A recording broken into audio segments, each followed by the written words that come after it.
CSI பேராலயத்திலே அருமையான திருச்சபையின் பிள்ளைகளோடு சேர்ந்து கடவுளை ஆராதிக்கவும் தேவ செய்தியை பகிர்ந்து கொள்ளவும் தேவன் தந்த நல்ல சிலாக்கியத்துக்காக ஆண்டவரை ஸ்தோத்திரிக்கின்றேன்.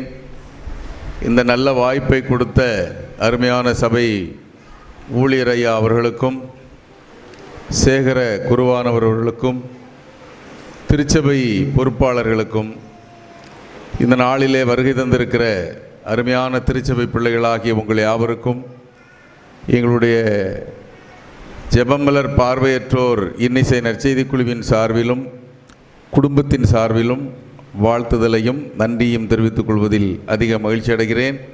ஆண்டவரை ஸ்தோத்தரிக்கிறேன். அல்லேலூயா, அல்லேலூயா, அல்லேலூயா. இப்போ உங்களுக்கு எல்லாருக்கும் நல்லா கண்ணு தெரியும், எனக்கு கண்ணு தெரியாது. பிறக்கும் போதே 2 கண்களிலும் பார்வை இல்லை. நான் அருகில் உள்ள யாக்கோபுரத்திலே தான் பிறந்து வளர்ந்தவன். என்னுடைய ஆரம்ப நாட்களிலே நான் இயேசு அல்லாத அந்நிய தெய்வங்களை வழிபட்டு கொண்டிருந்தவன். ஆனாலும் ஆண்டவராகிய இயேசு கிறிஸ்துவை என்னுடைய வாலிப வயதிலே நான் தெய்வமாக ஏற்றுக்கொண்டேன். அதற்கு பிற்பாடு ஒரு 18 வயசுக்கு பிறகு பார்வையற்றோர் பள்ளியிலே சேர்ந்து படித்து கர்த்தருடைய கிருபையினாலே, அதாவது நீங்கள் படிக்கிறது மாதிரி தான் நாங்களும் படிப்போம். நாங்கள் படிப்பதற்கு புள்ளி எழுத்து, அதாவது தொட்டு படிக்கிறதுக்கான எழுத்து எங்களுக்கு, உங்களுக்கு பார்த்து படிக்கிறதுக்கான எழுத்து பிரிண்ட் எழுத்து, அவ்வளோதான். எழுத்து மாத்திரம்தான் வித்தியாசம். படிக்கிற பாடமோ பைபிளோ எல்லாமே ஒன்று தான். நீங்கள் எப்படி பைபிள் படிக்கிறீங்களோ அதே வசனத்தை தான் நாங்களும் படிப்போம். ஆனால் உங்களுக்கு பார்த்து படிக்க முடியும், எனக்கு பார்த்து படிக்க முடியாது. எனக்கு தொட்டு படிக்க முடியும், உங்களுக்கு தொட்டு படிக்க முடியாது. சரிதானா? எல்லாரும் பேசுவீங்க தானே? எல்லாருக்கும் வாய் இருக்குது தானே? சரி, அதனால் உங்களுக்கு தொட்டு படிக்க முடியாது, எனக்கு தொட்டு படிக்க முடியும். ஆனால் எல்லாரும் படிக்கிறது ஒரே வசனம்தான். அல்லேலூயா. ஆகவே அருமையான தெய்வத்தினுடைய பிள்ளைகளை, இதை நீங்கள் அதாவது 1 யோவான் 1ஆம் அதிகாரம் முதல் வசனத்தை வாசித்து பாருங்களேன். 1 யோவான் 1ஆம் அதிகாரம், ஆதி முதல் இருந்ததும் நாங்கள் கேட்டதும் எங்கள் கண்களினாலே கண்டதும் நாங்கள் நோக்கி பார்த்ததும் எங்கள் கைகளினாலே தொட்டதுமாயிருக்கிற ஜீவ வார்த்தையை குறித்து உங்களுக்கு அறிவிக்கிறோம். அல்லேலூயா. பார்த்தீங்களா? நாங்கள் கண்டோம், கைகளினாலே தொட்டதுமாயிருக்கிற ஜீவ வார்த்தை. அதனால் இந்த பைபிளை எல்லாரும் படிக்க முடியும். பார்த்தீங்களா? கண் தெரியாதவங்க தெரிஞ்சவங்க எல்லாரும் படிக்கக்கூடிய ஒரு ஜீவ வார்த்தை என்று இங்கே நாம் படித்தோம். ஆகவே அந்த ஜீவ வார்த்தையாகிய ஆண்டவராகிய தெய்வம், நீங்கள் இதை யோவான் எழுதின சுவிசேஷம் 1ஆம் அதிகாரம் 1ஆம் வசனத்தில் படிக்கும் பொழுது, ஆதியிலே வார்த்தை இருந்தது, அந்த வார்த்தை தேவனிடத்தில் இருந்தது, அந்த வார்த்தை தேவனாயிருந்தது. ஆகவே இந்த வார்த்தையாக இருந்த அந்த ஆண்டவராகிய இயேசு கிறிஸ்துவை இன்றைக்கு நாம் ஆராதித்து கொண்டிருக்கிறோம். ஆகவே அந்த நல்ல ஆண்டவருடைய கிருபையினாலே நான் MA MD படித்து முடித்துவிட்டு ஒரு அரசாங்க பள்ளிக்கூடத்தில் கிட்டத்தட்ட 23 ஆண்டுகள் ஆசிரியனாக பணியாற்றினேன். அதாவது பார்வை உள்ள பிள்ளைகளுக்கு 9வது 10வது படிக்கிற பிள்ளைகளுக்கு சமூக அறிவியல் ஆசிரியனாக 23 ஆண்டுகள் பணியாற்றி இப்பொழுது பணி நிறைவு பெற்றும் இன்றைக்கு ஆண்டவருடைய ஊழியத்தை செய்து வருகிறேன். நான் படிக்க தொடங்கிய நாளிலே இந்த ஊழியம் தொடங்கப்பட்டது. 18 வயசுக்கு பிறகு பள்ளிக்கூடத்தில் சேர்ந்து படித்தேன். பார்த்தீங்களா? அந்த நாளிலிருந்து படிக்க முடியாதிருந்து எனக்கு ஆண்டவர் படிப்பை கொடுத்தார். ஆனாலும் அந்த ஆண்டவருக்கு ஊழியம் செய்யணும் அப்படின்னு சொல்லி என்னுடைய 1976வது வருஷத்திலே நான் பள்ளி மாணவனாக இருந்த பொழுது தொடங்கின இந்த ஊழியம் கிட்டத்தட்ட 43 ஆண்டுகளாக இன்றைக்கு ஆண்டவருக்கு ஊழியம் செய்யக்கூடிய ஒரு பாக்கியத்தை கொடுத்தார். ஆகவே படித்து கொண்டு ஊழியம் செய்து வந்தேன், பணியாற்றி கொண்டும் ஊழியம் செய்து வந்தேன். பணி நிறைவு பெற்றும் இப்பொழுது ஓய்வு பெற்ற காலங்களிலும் ஆண்டவருக்கு ஊழியம் செய்யக்கூடிய ஒரு பாக்கியத்தை தேவன் தந்திருக்கிறார். அல்லேலூயா. இப்பொழுது நாம் எல்லாரும் எழும்பி நிற்க போகிறோம். கொஞ்ச நேரம் ஆண்டவரை ஆராதிக்க போகிறோம். சரிதானா? தேவன் ஆவியாக இருக்கிறார். அவரை ஆவியோடும் உண்மையோடும் தொழுது கொள்ள போகிறோம். ஆகையினால எல்லாரும் வாய்களை திறந்து பாட போகிறோம். சரிதானா? உண்மையாய் தொழுது கொள்ள போகிறோம். வேதத்திலே நாம் வாசிக்கிறோம், உண்மை உள்ள மனுஷன். அப்போ பரிபூரண ஆசீர்வாதம் வேண்டும் என்று சொன்னால் நம்ம இப்போ எல்லாரும் உண்மையாக என்ன செய்யணும்? ஆண்டவரை ஆராதிக்கணும். பரிபூரண ஆசீர்வாதம் வேணும்னா, வேண்டான்னா சொல்லுங்களேன். சொல்ல மாட்டேன்றீங்க. வேண்டான்னா ஆராதிக்க வேண்டாம். சரிதானா? ஆமாம். அதனால் ஆசீர்வாதம் வேணும்னா நீங்கள் எல்லாரும் ஆண்டவரை ஆராதிக்கணும். நம்ம எல்லாரும் ஆராதிக்கணும். எல்லாருக்கும் ஆசீர்வாதம் வேணும், எல்லாருக்கும் சந்தோஷம் வேணும், எல்லாருக்கும் வாழ்க்கையில் மகிழ்ச்சி வேணும், எல்லாருக்கும் நல்ல உயர்வு வேணும், படிப்பு வேணும், எல்லாம் வேணும். அப்படிதானா? அதனால் அதையெல்லாம் தருகிறவர் நம்முடைய ஆண்டவராகிய இயேசு. எனக்கு தந்தவர் உங்களுக்கும் தருவார், நமக்கு தருவார். சரிதானா? படிக்க முடியாத நான் அல்லது பார்வை இல்லாத நான் ஒருவேளை எம்ஏ எம்எட் படித்து அரசு துறையிலே பணியாற்றுவதற்கு காரணமாக இருந்தது இந்த ஆண்டவருக்கு ஊழியம் செய்தபடியினால்தான். ஆகவே இந்த ஆண்டவரை ஆராதித்தபடியினால்தான், இந்த ஆண்டவரை தொழுது கொண்டபடியினால்தான், இந்த ஆண்டவரை போற்றினபடியினால்தான். ஆகவே இந்த நாளிலே, இந்த மனமகிழ்ச்சி நாளிலே அந்த ஆண்டவரை நம்ம எல்லாரும் பாடப்போகிறோம், துதிக்க போகிறோம். சரிதானா? எல்லாரும் வாய்களை திறந்து பாடலாமா? கைகளை தட்டி பாடலாமா? எல்லாருக்கும் தெரிந்த பாடல் தான். சரிதானா? ஒரு சரணத்தை, அதாவது ஒரு தடவை பாடினா போதும், வேகமாக பாட போகிறோம், கைகளை தட்டி பாட போகிறோம். சரிதானா? பாடலாமா? தேனினி மயிலும் இயேசுவின் நாமம் திவ்ய மதுரமாமே, அதை தேடியே நாடி ஓடியே வருவாய் நீ மனமே. தேனினி மயிலும் நாமம் திவ்ய மதுரமாமே, தாசரே என் தரணியை இயேசுவுக்கு சொந்தமாக்குவோம். நேசமா இயேசுவை கூறு. எல்லாரும் பாடுவோம். மயிருள் நீக்குவோம், வெளிச்சம் வீசுவோம், வெளிச்சம் வீசுவோம். தாசரே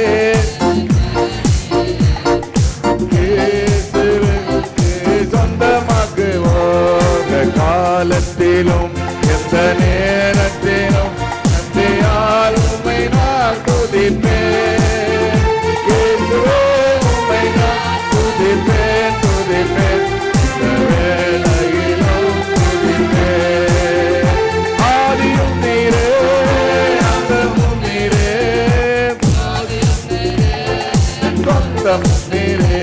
இந்த காலத்திலும் எந்த நேரத்திலும் உம்மை நான் துதிப்பேன். இயேசுவே உம்மை நான் துதிப்பேன், துதிப்பேன். இந்த வேளையிலும் துதிப்பேன். எனக்காய் ஜீவன் விட்டவரே, என்னோடு எல்லாரும் பாடலாமா? எழுந்தவரே, என்னை என்றும் வழி நடத்துவாரே, என்னை சந்திக்க வந்திடுவாரே. போதுமே, போதுமே, போதுமே. எந்த நாளிலுமே, நிலையிலுமே, எந்த வாழ்வினிலே போதுமே. இயேசுவை துதி செய் மனமே, இயேசுவை துதி செய்.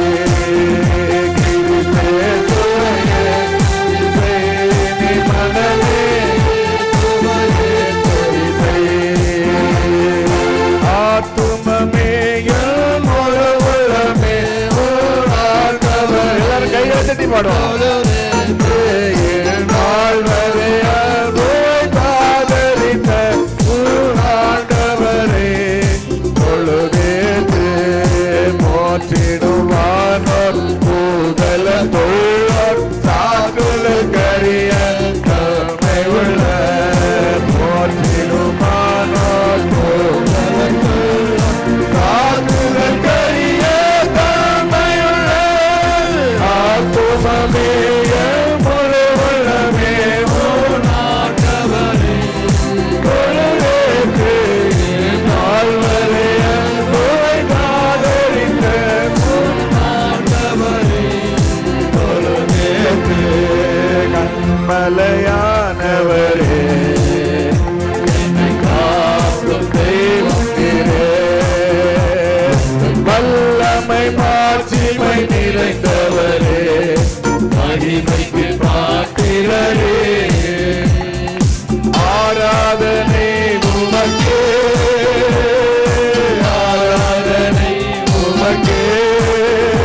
ஆராதனை உமக்கே,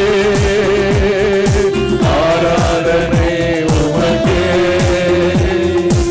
பரிசுத்த ஆவியானவர் நம் மத்தியிலே அசைவாடி கொண்டிருக்கிறார். வாங்க பரிசுத்த ஆவியானவரே, எங்களோடு பேசுங்க. ஆண்டவருடைய பிரசன்னத்தை நாம் உணர்ந்தவர்களாக அந்த ஆவியான தெய்வத்தை நம்முடைய மனக்கண்களே காண்கின்றோம் என்ற உணர்வோடு கூட நம்முடைய கைகளை உயர்த்தி எல்லாரும் ஆண்டவரை ஆராதிக்கலாமா? கைகளை உயர்த்தி நாம் ஆராதிப்போம். ஹல்லேலூயா, ஹல்லேலூயா, ஹல்லேலூயா, ஹல்லேலூயா, ஹல்லேலூயா. ஆண்டவரே, ஹல்லேலூயா. பரிசுத்த ஆவியானவரே, ஹல்லேலூயா. வாங்கப்பா, ஹல்லேலூயா. எங்களோட பேசுங்கப்பா. ஹல்லேலூயா, ஹல்லேலூயா,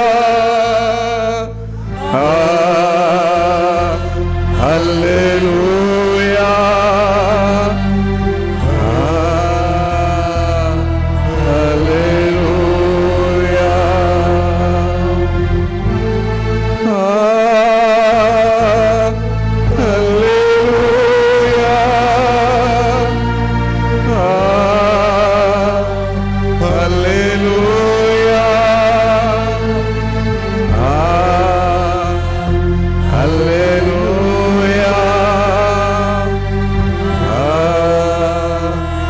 ஹல்லேலூயா. கரங்களை தட்டி கர்த்தரை மகிமைப்படுத்தலாம். ஹல்லேலூயா. பரிசுத்த ஆவியானவரே, உம்மை நாங்கள் வரவேற்கிறோம் ஆண்டவரே. ஹல்லேலூயா. எங்களோடு பேசுங்க ஆண்டவரே. ஹல்லேலூயா, ஹல்லேலூயா, ஹல்லேலூயா. எங்கள் அன்பின் நல்ல ஆண்டவரே, இந்த நாளிலே நாங்கள் உம்முடைய இன்ப சத்தத்தை கேட்கும்படி ஆயத்தப்பட்டிருக்கிறோம் ஐயா. நீங்க இந்த ஆலயத்தில் வந்திருக்கிறீங்க ஆண்டவரே, எங்களோடு பேசுங்க. உம்முடைய வேதம் சொல்லுகிறது ஆண்டவரே, பரிசுத்த ஆலயத்திலிருந்து உங்களை ஆசீர்வதிக்கிறோம் என்று சொன்ன உம்முடைய வார்த்தையின்படி நீர் எங்களை ஆசீர்வதியும். இந்த மனமகிழ்ச்சி நாளின் ஆராதனை எங்களை ஆசீர்வதிக்கிற ஆண்டவரை நாங்கள் ஆராதித்தோம் என்ற ஒரு அர்ப்பணிப்போடு ஆசீர்வாதத்தை பெற்றுக்கொண்டோம் என்ற உணர்வோடு கூட நாங்கள் கடந்து செல்ல எங்களை நீர் ஆசீர்வதிப்பீராக. வழிநடத்தும் காத்துக்கொள்ளும். இயேசுவின் நாமத்திலே ஜெபிக்கிறோம் நல்ல பிதாவே, ஆமேன். உட்காருவோம். கர்த்தருடைய பரிசுத்த நாமம் மகிமைப்படுவதாக. ஹல்லேலூயா.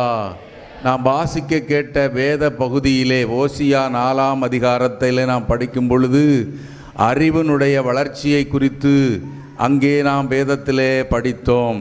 ஆனாலும் இன்னைக்கு தேசத்தில் அறிவு, உலக பிரகாரமான அறிவு நல்லா வளர்ந்துட்டு, சாதாரணமான குடும்பத்திலும் இன்றைக்கு முதுகலை பட்டம் படித்தவர்கள் எல்லாம் இருக்கிறார்கள். பார்த்தீங்களா? பழைய காலத்திலெல்லாம் கிராமங்களெல்லாம் படித்தவங்க ஒரே ஒருத்தர் தான் இருப்பாங்க. இன்றைக்கி அப்படி இல்லை. எல்லா கிராமங்களிலும் எல்லா ஊர்லேயும் இன்றைக்கி நிறைய பேர் படித்தவங்க இருக்கிறாங்க. ரொம்ப சந்தோஷந்தான். உலக பிரகாரமான அறிவு நல்லா வளர்ந்துட்டு. ஆனால் ஓசியாவின் புஸ்தகத்திலே இந்த 4ஆம் அதிகாரத்திலே 6ஆம் வசனத்தை நாம் படிக்கிறோம். நீ அறிவை வெறுத்தாய். பார்த்தீங்களா? என் ஜனங்கள் அறிவு இல்லாததினால சங்காரமாகிறார்கள். நீ அறிவை என்ன செய்தாய்? வெறுத்தாய். நீ பைபிளில் போட்டிருக்கு. அப்போ இன்னைக்கு உலக பிரகாரமான அறிவு வளர்ச்சிக்கு மேலே வளர்ச்சி, புரட்சிக்கு மேலே புரட்சி. இன்னைக்கு என்னென்னலாமோ கண்டுபிடிச்சிட்டாங்க. பார்த்தீங்களா? அறிவியல் துறையில் வளர்ச்சி, அது மாத்புல் தொல்லியல் துறையில் வளர்ச்சி, மருத்துவத்துறையில் வளர்ச்சி, எவ்வளவோ பெரிய பெரிய வளர்ச்சியெல்லாம் கண்டிருக்கிறார்கள். ஆனால் தெய்வத்தை அறிந்து கொள்ளக்கூடிய அறிவு இன்னைக்கு மனுஷங்கிட்ட ரொம்ப என்ன செய்து போச்சு? குறைஞ்சி போச்சு. உண்மையா இல்லையா?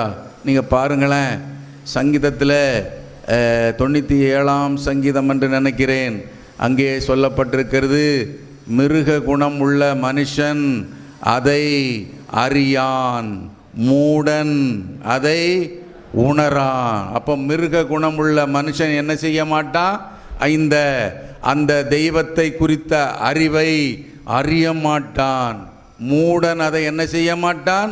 உணர மாட்டான். இப்போ இந்த ஓசியா 4ஆம் அதிகாரத்தில் தொடக்க வசனங்களை நீங்கள் வாசித்து பார்த்தீங்கன்னா அங்கே சொல்கிறாங்க பாருங்களேன். என்ன சொல்கிறாங்க? ஒரு 2 வசனம் படிக்கலாமா? இஸ்ரவேல் புத்திரரே, கர்த்தருடைய வார்த்தையை என்ன செய்யுங்கள்? கேளுங்கள். தேசத்து குடிகளோடு எனக்கு வழக்கு இருக்கிறது. தேசத்தில் என்னதில்லை? உண்மை இல்லை, இரக்கமும் இல்லை, தேவனை பற்றிய அறிவும் இல்லை. பார்த்தீங்களா? இது போதும். இதை நீ கொஞ்சம் யோசித்து பாருங்களேன். இன்னைக்கு யாரை பார்த்தாலும் சரி, அது தேவையோ தேவையில்லையோ, ஆனாலும் பொய் தான் சொல்லுவாங்க. யாரை பார்த்தாலும் சரி, தேவையோ தேவையில்லையோ, ஆனால் என்ன தான் சொல்லுவாங்க? பொய் தான் சொல்லுவாங்க. பார்த்தீங்களா? ஒரு பையனை கேட்டா, டேய் படிச்சுட்டு வந்தியாடானா, சார் ஆமாம் சார் படிச்சுட்டு வந்தேன் சார்ம்பான். அவங்க எவ்வளோ நேரத்துக்கு படிச்சுட்டு வந்தேன்னு சொல்ல முடியும்? நான் அவங்ககிட்ட கேள்வி கேட்குறது வரைக்கும் தான் சொல்ல முடியும். கேள்வி கேட்ட உடனே அவன் படித்தானா இல்லையான்னு என்ன செய்யும்? தெரிஞ்சு போவோம். அப்படி தானா? அதனால் இன்றைக்கி யாரை பார்த்தாலும் சரி, உணவுப் பொருட்களில் கலப்படம். பார்த்தீங்களா? காப்பி கொட்டையை கலக்கிறான்றாங்க, மண்ணை கலக்கிறான்றாங்க. கருப்பட்டி இருக்குது பார்த்தீங்களா? நம்ம ஊரில் செய்வாங்களே கருப்பு கட்டி, தெரியுமா? நான் ஒரு நாள் ஆசைப்பட்டு தூத்துக்குடியில், நம்ம ஊரில் மெட்ராஸில் தான் எல்லாம் கலந்து விடுறானோன்னு சொல்லி தூத்துக்குடியில் கருப்பட்டி வாங்கினாங்க. உடங்குடி கருப்பட்டி ஐயா சொல்கிறார். அது எந்த குடி கருப்பட்டியோ எனக்கு தெரியாது. சரி, அந்த தூத்துக்குடியில் வாங்கினேன் கருப்பட்டி.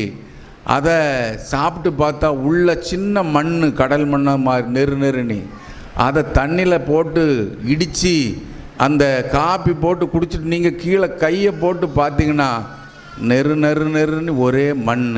அப்போ தான் சிலர் சொன்னாங்க, உடங்குடி கருப்பட்டி நல்லா இருக்கும், இப்போ நம்ம ஊர்லேயும் கொஞ்சம் கல் மண்ணெல்லாம் கலக்க ஆரம்பிச்சிட்டாங்க அப்படின்னாங்க. பார்த்துக்கிடுங்க. பார்த்தீங்களா? மனுஷனுடைய சிந்தனையை பாருங்கள். ஏதோ 10 ரூபா சம்பாதிக்கிறதுக்காக சாப்பிடக்கூடிய பொருளில் கல்லை, மண்ணை, அல்லது இந்த சீக்கிரம் பழம் பழுக்கணுங்கிறதுக்காக கெமிக்கல் எல்லாம் என்ன செய்து கலந்து நம்ம சரீரத்தை, ஆண்டவர் கொடுத்த அந்த நல்ல சரீரத்தை மனுஷனே என்ன செய்கிறான்? கெடுத்துடுறான், அழிச்சிக்கிட்டே இருக்கான். சரிதானா? அழிச்சிக்கிட்டே இருக்கான். பார்த்தீங்களா? அதே போல் அறிவியல் கண்டுபிடிப்புகளை பாருங்களேன். இப்போ செல்ஃபோன் வந்துட்டு, பார்த்தீங்களா? இந்த செல்ஃபோன் நல்லதா கெட்டதா? சொல்லுங்களேன். சொல்லுங்க. ஒன்றும் இல்லை. நல்லதா கெட்டதா? கெட்டது அப்படின்னு சொல்கிறாங்க. சிலர் நல்லதுன்னு சொல்லலான்னு நினைக்கிறாங்க. சரியா? எந்த ஒரு பொருளாக இருந்தாலும் சரிதான், எந்த ஒரு பொருளாக இருந்தாலும் கண்டுபிடிக்கப்படுவதனுடைய நோக்கம் நன்மைக்காக தான். சரிதானா? அதில் இப்போ இந்த ஃபேன் இருக்குது இல்லையா? இந்த ஃபேனை இப்போ போட்டுக்கிட்டு நம்மள காத்தோட்டமாக இருக்கிறோம், மகிழ்ச்சியாக இருக்கிறோம். இல்லைன்னா நம்ம இங்கே இருக்கவே முடியாது இல்லையா? வேர்த்து உடம்பெல்லாம் நாறி போவோம். ஆனால் அதை நல்லதுக்காக பயன்படும்போது நமக்கு காற்று தருகிறது, நல்லது தான். ஆனால் சமயத்தில் அப்பா ஒரு வார்த்தை சொல்லிட்டாருன்னு சொல்லி அதை ஒரு கயிறை போட்டுக்கிட்டு அல்லது துப்பட்டாவை போட்டுக்கிட்டு தொங்கிட்டா, ஃபேனில் தொங்கிட்டு செத்துட்டான். அதனால் ஃபேனை கண்டுபிடிக்கப்படாதுன்னு சொல்லலாமா? சொல்லவே கூடாது. ஆகையினால்தான் அதுக்கு தான் ஆண்டவர் நமக்கு அறிவை தந்திருக்கார். அதனால் அருமையான தேவ பிள்ளைகளே, நீங்கள் யோசித்து பாருங்க. ஆனால் செல்ஃபோன் நல்லதுக்காக பயன்படுத்துவதற்காக கண்டுபிடிக்கப்பட்டது. இன்னைக்கு பாத்ரூமில் இருந்துக்கிட்டோம், ஹலோ டாடி பேசுகிறீங்களா அப்படின்னு சொல்லிடலாம். பாத்ரூமில் இருந்துட்டோம். பழைய காலத்தில் ஒரு லெட்டர் போட்டால் 15 நாள் கழித்து வந்து கிடைக்கும். இப்போ அப்படி இல்லை, உடனே நேருக்கு நேர் என்ன செஞ்சிடலாம், பேசிடலாம். நல்லதா கெட்டதா? சொல்லுங்களேன். நல்லது. அப்படிதானா? அமெரிக்காவில் இருக்கக்கூடிய அப்பாவை பார்த்துக்கிட்டு பேசிடலாமா? எப்படி? அமெரிக்காவில் இருக்கக்கூடிய அப்பாவை என்ன செஞ்சிடலாம்? பார்த்துக்கிட்டு பேசிடலாம். வீடியோ காலாம் பாருங்க, வீடியோ கால் நல்லதா கெட்டதா? நல்லது. அதே சமயத்தில் எவனோ ஒருத்தன் தெரியாதவன் தேவையில்லாமல் ஃபோன் பண்ணான்னு சொல்லி ஆண்டவரை நம்புவதுக்கு பதிலாக அவனை நம்பி பெற்றோருக்கு துரோகம் பண்ணி, படைத்த தெய்வத்துக்கு துரோகம் பண்ணி, தேவ பயம் இல்லாமல் கோயிலில் செல்ஃபோனை வச்சுக்கிட்டு சரிதானா மெசேஜ் அனுப்பிக்கிட்டு அங்கே பக்கத்தில் உட்காந்துக்கிட்டு நமக்கு நல்ல கண்களை, நல்ல கால்களை, நல்ல அவயவங்களை தந்த அந்த ஆண்டவரை மறந்து கோயிலிருந்து செல்ஃபோனெல்லாம் வச்சுக்கிட்டு தேவையில்லாத காரியத்தெல்லாம் செய்வோமானா நம்ம உடம்புல இருக்க பார்த்தீங்களா செல்லு, அதுதான் நமக்கு உயிரை தரும். அந்த செல்லு என்ன செய்து போவோம்? செத்து போவோம். ராத்திரி பகலா தூக்கம் முழிச்சு கண் முழிச்சு தேவையில்லாத ஆபாச படங்களெல்லாம் அந்த செல்ஃபோனில் பார்த்துக்கிட்டே இருந்தா இந்த உடம்புல அந்த செல்லு நம்மகிட்ட இருந்துக்கிட்டே இருக்கும். உடம்புல உள்ள செல்லெல்லாம் என்ன செய்து போவோம்? செத்து போவோம், அழிஞ்சு போவோம். கொஞ்ச நாளில் நம்முடைய வாழ்க்கையும் என்ன செய்து போகும்? முடிஞ்சு போகும். ஆனால் வாழ்வதற்காக ஜீவன் தந்த அந்த ஆண்டவரை பற்றி அறிகிற அறிவில் நம்ம வளரணும். ஆகவே அப்படி வளரணும். அப்படி என்பதற்காக இன்றைக்கு உங்கள் மத்தியிலே ஒரு 4 காரியத்தை நான் சொல்லி கடந்து செல்ல விரும்புகிறேன். வாழ்க்கையிலே நாம் அநேக காரியங்களை பார்த்திருக்கிறோம், படித்திருக்கிறோம். பலதை நாம் மறந்து விடுவோம், சிலதை ஞாபகத்தில் வச்சிருப்போம். அப்படிதானா? எல்லாம் நமக்கு ஞாபகத்தில் என்ன செய்யாது? இருக்காது. சிலது ஞாபகத்தில் இருக்கும், பலது மறந்து போகும். அதே போல் எத்தனையோ நிகழ்வுகளை நாம் குறிப்பெடுத்து வைத்திருப்போம், ஆனாலும் அது நமக்கு ஞாபகத்தில் இருக்காது. ஆனால் எது ஞாபகத்தில் இருந்தாலும் இல்லாட்டாலும் நம்முடைய வாழ்க்கையிலே நாம் ஆசீர்வதிக்கப்படுவதற்கு, நம்முடைய வாழ்க்கையிலே நாம் அந்த நித்தியமான வாழ்வை பெற்றுக்கொள்வதற்கு நாம் மறக்கக்கூடாத 4 காரியங்களை சொல்லி கடந்து செல்ல விரும்புகிறேன். முதலாவதாக, முதல் காரியமாக, நம்மை உண்டாக்கின ஆண்டவரை என்ன செய்யக்கூடாது? மறக்கக்கூடாது. ஒரு நாளும் நம்ம படைத்த தெய்வத்தை மறக்கவே கூடாது. அல்லேலூயா, அல்லேலூயா. 50ஆம் சங்கீதத்தில் நீங்கள் 22வது வசனத்தை படிக்கலாமா? தேவனை மறக்கிறவர்களே இதை சிந்தித்து கொள்ளுங்கள், இல்லாவிட்டால் நான் உங்களை என்ன செய்வேன்? பீறி போடுவேன், ஒருவனும் உங்களை விடுவிப்பதில்லை. அப்போ ஆண்டவரை மறந்தால் நல்ல அவயவங்களை, நல்ல சரீரத்தை, நல்ல அப்பா அம்மாவை, நல்ல கணவனை, நல்ல மனைவியை, நல்ல பிள்ளைகளை, நல்ல வீடை, நல்ல ஆலயத்தை, நல்ல வசதி வாய்ப்புகளை தந்த அந்த ஆண்டவரை நீங்கள் மறந்தால் ஆண்டவர் உங்களை பீறி போடுவேன் என்று சொல்லுகிறார். நிறைய பேர் பைபிள் படிக்கிற காலத்தில் பைபிள் படிக்கிறதே இல்லை. சரிதானா? பள்ளிக்கூடத்தில் போய் பாட புத்தகத்தை நம்ம படிச்சுக்கிட்டே இருந்தால் நமக்கு அறிவு வளரும், நாலேஜ் வளரும். அப்புறம் நம்முடைய மதிப்பு என்ன செய்யும்? சொல்லுங்களேன். மதிப்பு கூடும். அப்படிதானா? நமக்கு போடுறாங்களா மதிப்பீடு ஒன்று போடுறாங்களே, அதுக்கு பேர் மதிப்பு எண். மதிப்பு எண். அப்படிதானா? சில பயலெல்லாம் மதிப்பு பெண்ணுங்க. அதுவும் உண்மைதான். நல்லா படித்தா நல்ல பெண்களெல்லாம் என்ன செய்வாங்க? மதிப்பாங்க. அப்படிதானா? நல்லா படித்தா பெண்களெல்லாம் மதிப்பாங்க. ஆனால் இன்றைக்கி நல்லா படிக்கிற பிள்ளைகளை படிக்க விடாமல் அதுவும் பின்னால் சுற்றி அவனும் படிக்காமல் அந்த பிள்ளைகளையும் படிக்க விடாமல் இன்னைக்கு மதிப்பு என்ன, மதிப்பு பெண்ணுன்னு நினச்சி கெடுத்து போடுறவனு இருக்கான். சரியா? ஆனால் நீங்கள் பள்ளிக்கூடத்தில் போய் பாடத்தை படித்தா உங்களுக்கு இந்த மதிப்பு எண்கள் உயரும். அதே போல் நம்முடைய ஆவிக்குரிய வாழ்க்கையிலே ஆண்டவர் தந்த இந்த வேத புத்தகத்தை நாம் ஒவ்வொரு நாளும் படிக்க அந்த தெய்வத்தினிடத்திலிருந்து நம்முடைய வாழ்க்கையிலே ஆசீர்வாதங்கள் வந்து கொண்டே இருக்கும். வேதம் சொல்லுகிறது, தேவனை மறக்கிறவர்களையும் துன்மார்க்கரையும் நரகத்திலே தள்ளி போடுவேன்னு ஆண்டவர் சொல்லுகிறார். ஆனால் தேவனை மறக்கிறவர்களையும் துன்மார்க்கரையும் நரகத்தில் என்ன செய்வேன்?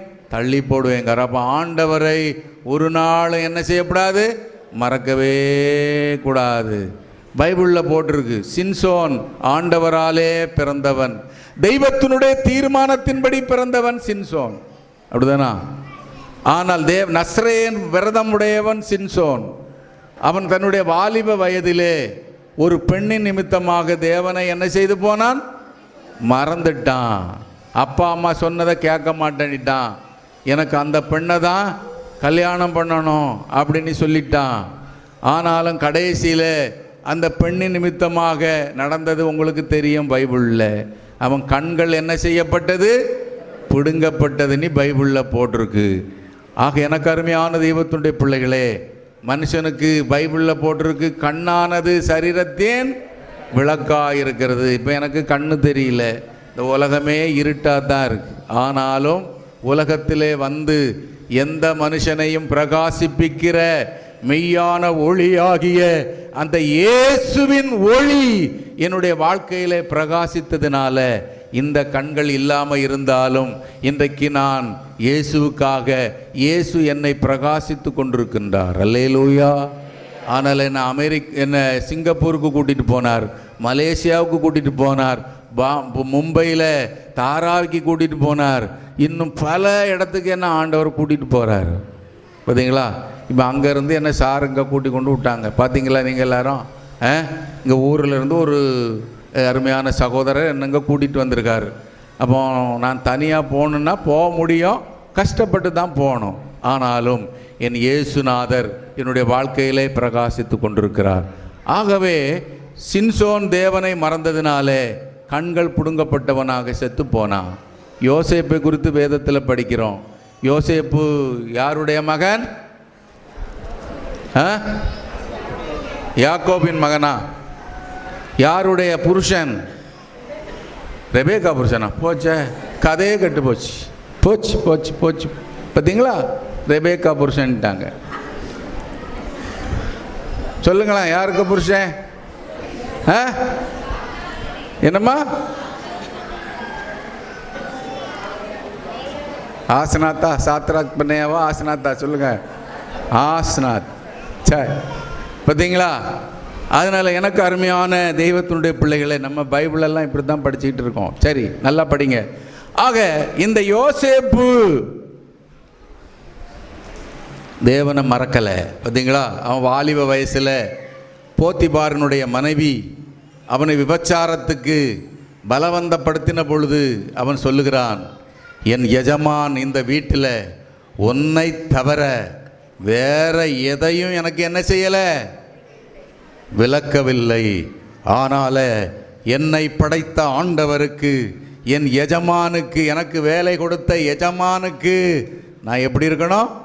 உண்மையாக இருக்கணும் அப்படின்னு சொல்லி அந்த போத்திபாரனுடைய மனைவியினிடத்திலே தன்னுடைய வஸ்திரத்தை விட்டுவிட்டு அந்த பாவத்துக்கு விலகி, விபச்சாரத்துக்கு விலகி ஓடினான் என்று வேதம் சொல்லுகிறது. வேதம் சொல்லுகிறது. எபிரேயர் நிருபம் 12ஆம் அதிகாரத்திலே எடுத்தவர்கள் படிக்கலாமா? மேகம் போன்ற இத்தனை திரளான சாட்சிகள் நம்மை சூழ்ந்து கொண்டிருக்க, பாரமான யாவற்றையும், நம்மை சுற்றி நிற்கிற பாவத்தையும் தள்ளிவிட்டு விசுவாசத்தை தொடக்குகிறவரும் முடிக்கிறவருமாகிய இயேசுவை நோக்கி நமக்கு நேமித்திருக்கிற ஓட்டத்தில் பொறுமையோட ஓடக்கடவோம். அப்படி ஓடினான் யோசேப்பு. அப்படி உண்மையாக இருந்த அவனுக்கு கடைசியில் என்ன தான் கிடச்சிச்சு? சொல்லுங்களேன்.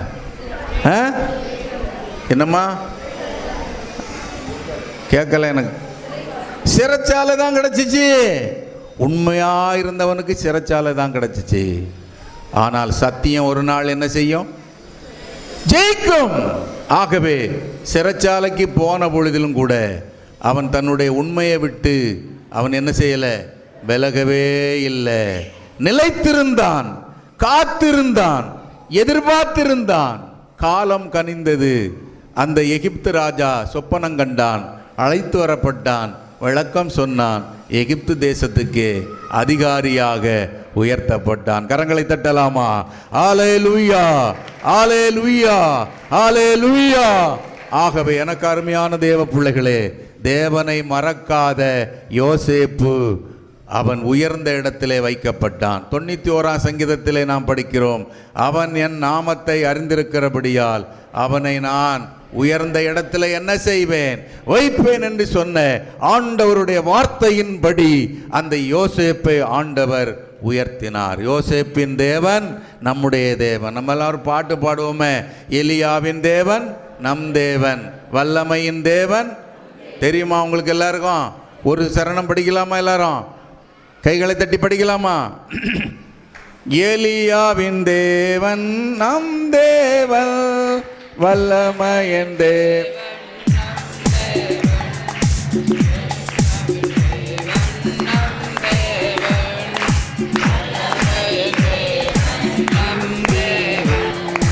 தாசர்களே ஜெபம் கேட்டு நல்ல பெரும் காரியம் செய்திடுவார். தாசர்களில் ஜெபம் கேட்பார், வல்ல பல காரியம் செய்திடுவார். கர்த்தரே தேவன், கர்த்தரே தேவன் என்றே ஆர்ப்பரிப்போம். கர்த்தரே தேவன், கர்த்தரே தேவன் என்றே ஆர்ப்பரிப்போம்.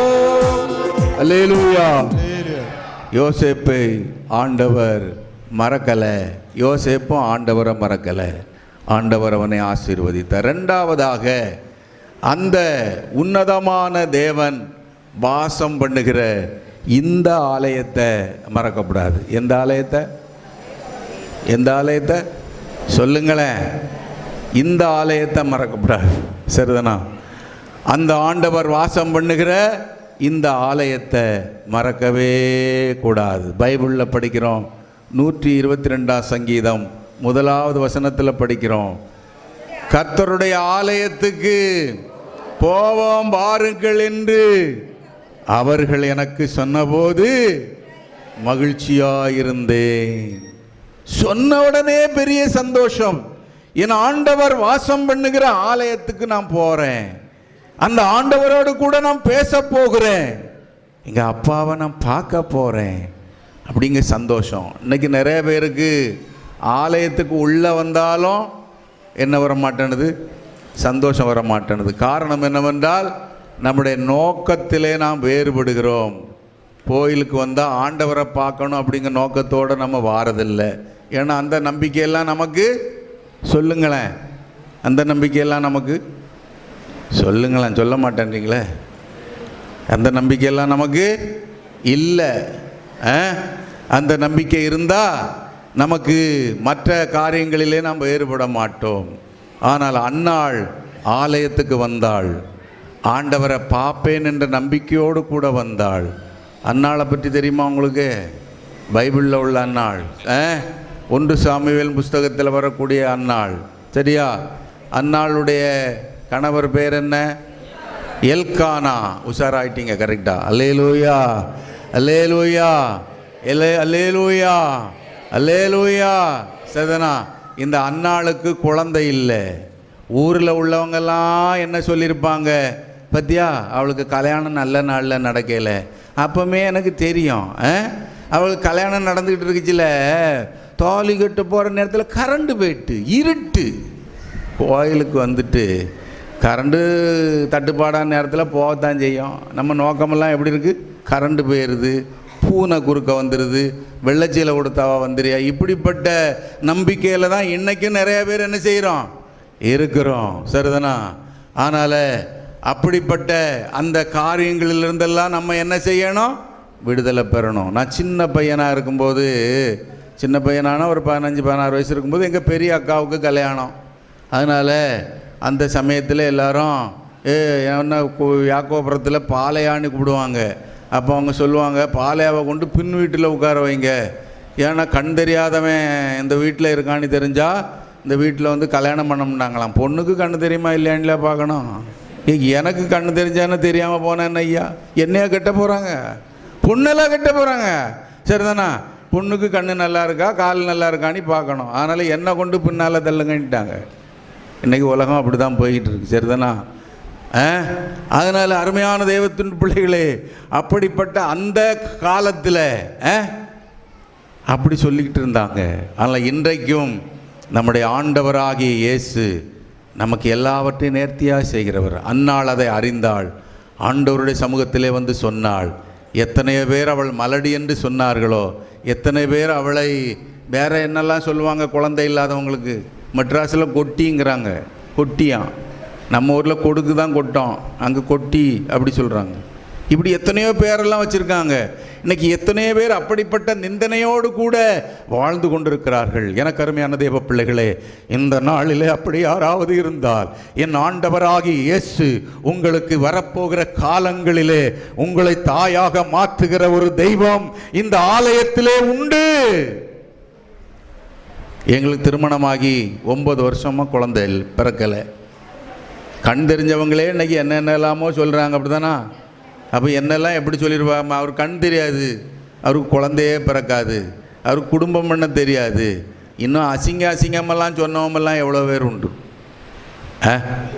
என்னெல்லாம் சொல்லியிருப்பாங்கன்னு கேட்டு பாருங்களேன், அது உங்களுக்கு தெரியும். எத்தனையோ வித்தியாசமாக எவ்வளவோ நிந்தைகள், அப்படியெல்லாம் பேசினவர்களுடைய பேச்செல்லாம் நான் கேட்டது உண்டு. டாக்டர்கிட்ட போனால், டாக்டர் போனோடனே என்னை பார்த்த உடனே சொல்லிடுவார், ஐயோ இவருக்கு குழந்தை பிறக்காது. ஏன்னா கண்ணு தெரியாது, குழந்தை பிறக்காது. அவர் டாக்டருக்கு படிச்சுட்டு வந்தாரா இல்லை அதுதான் ஒரு மாடு மேய்க்கிறவன்ட்ட கேட்டால் கூட சொல்லிடுவானே. டாக்டர்னால் என்ன செய்யணும்? கூப்பிடணும், டெஸ்ட் பண்ணணும், எல்லாம் பார்த்துட்டு சொல்லணும். தூரத்தில் பார்த்த உடனே சொல்லிடுவார், ஐயா அவருக்கு குழந்தை பிறக்காது. அப்போ நாங்கள் தனித்தனியாக போவோம், ஒய்ஃப் வேறையா தனியாக, நான் தனியாக, அப்படியெல்லாம் போனால் அதுக்கு பிறகு டெஸ்ட் எல்லாம் பண்ணுவாங்க. சரியா? இப்படியெல்லாம் ஒரு 7 வருஷம் நிந்தனையோடு கூட கடந்து வந்தோம். கடைசியில் 2001, 2002 அந்த வருஷத்தில் லெந்து நாட்களில் ஆண்டவருடைய சமூகத்தில் அமர்ந்திருந்து ஜெபம் பண்ணோம், கண்ணீரோடு ஜெபம் பண்ணோம். இந்த ஆலய ஜெபத்தை கேட்கிறவரே, இந்த ஆலயத்தில் வந்திருக்கிற ஆண்டவரே என்றெல்லாம் நாங்கள் அங்கலாய்ப்போடு ஜெபம் பண்ணோம். ஆண்டவராகிய தேவன் 2003 எங்களுக்கு ஒரு அருமையான மகன் பிளஸ்ஸிங்கை தந்தார். அல்லேலூயா. 2004 கடைசியில் ஒரு அருமையான மகள் பிளஸ்ஸியை தந்தார். அல்லேலூயா. நான் அந்த யாக்கோபுரத்துக்கு வரும்போதெல்லாம் எங்கள் சொந்தக்காரங்கெல்லாம் அவங்க வேறு தெய்வத்தெல்லாம் வழிபடுறாங்கல்ல, அப்போ அவங்கெல்லாம் சொல்லுவாங்க, அவங்க தெய்வத்தின் பேரெல்லாம் சொல்லி நீ இயேசுநாதரையும் கும்பிடு, இந்த சாமியும் கும்பிட்டுட்டு போன்னு சொல்லுவாங்க. நான் சொல்லுவேன், இயேசுநாதர் நல்லவர் என்று சொல்லுவேன். ஆனால் அந்த நல்ல ஆண்டவர், அந்நாளை மறக்காத ஆண்டவர், ஆலயத்தை மறக்காத ஆண்டவர், ஆலயத்தை மறக்காத இந்த கோயில் பிள்ளையையும் ஆண்டவர் மறக்கலை. யாக்கோபுரத்தில் நான் ஒவ்வொரு நாளும் சாயங்காலம் கோயிலுக்கு போவேன். கண் தெரியாமல் இருந்தாலும் சாயங்காலம் கோயிலில் ஆராதனை உண்டு நம்ம டயசிஸ்லலாம். சரியா? அப்போ நான் ஒவ்வொரு நாளும் போவேன். அங்கே மாட்டு வண்டி கிடக்கும், நாய் கிடக்கும், என்னதெல்லாமோ கிடக்கும். அதிலெல்லாம் சில நேரத்தில் தெரியாமல் இடிச்சிருக்கெல்லாம் செய்யேன் அந்த ஆண்டவருக்காக. ஆனால் அந்த ஆண்டவர் என்னை மறக்காமல் அருமையான பிள்ளைகளை தந்த ஆண்டவர் அன்னாளை என்ன செய்யலை? மறக்கலை.